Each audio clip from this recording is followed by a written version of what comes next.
And one morning we realized that there are no more guards. Don't hear anything. So we managed to open the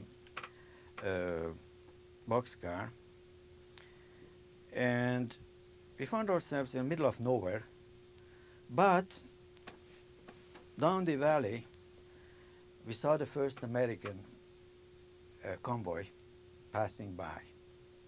So we got out of the train and started to go toward the Americans.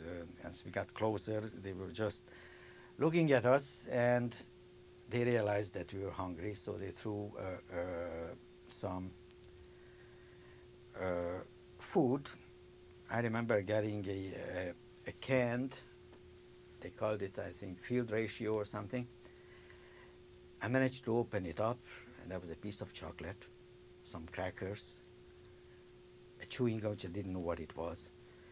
Also, I found a little packet which I opened up. It was powder in it. I tasted it. It was too sour. I just threw it out. I didn't know that I was supposed to make lemonade with it. Anyway, that's how we were liberated. Now, if I recall, there was no rejuvenation. There was no singing and shouting. We were just too numb to feel anything. We knew that now we are free. And for another day, we were just walking around this train. We didn't know where to go, didn't know what to do. Next day, some representatives of the UNRWA, which was the United Nations Relief Organization or something, came, put us back in the train, and pulled us into the next village, which was Feldafing.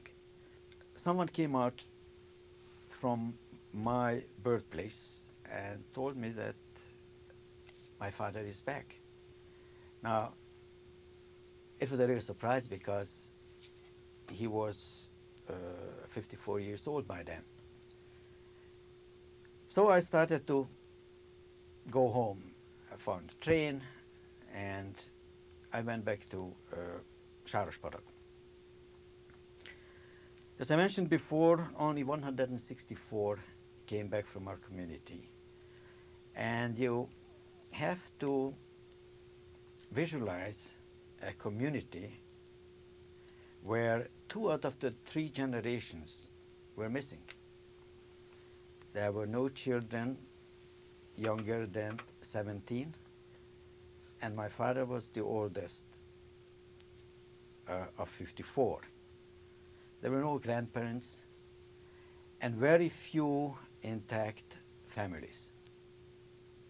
I just couldn't feel at home. So I asked my father that we should leave. He said, no, I'm too old. I'm too old to start another life. I'm not moving from here. And he eventually remarried. And actually, he married one of the 2 women who gave birth in Auschwitz. She's a very fine lady. And I was really happy for him and for me, because now I was able to get out of Hungary.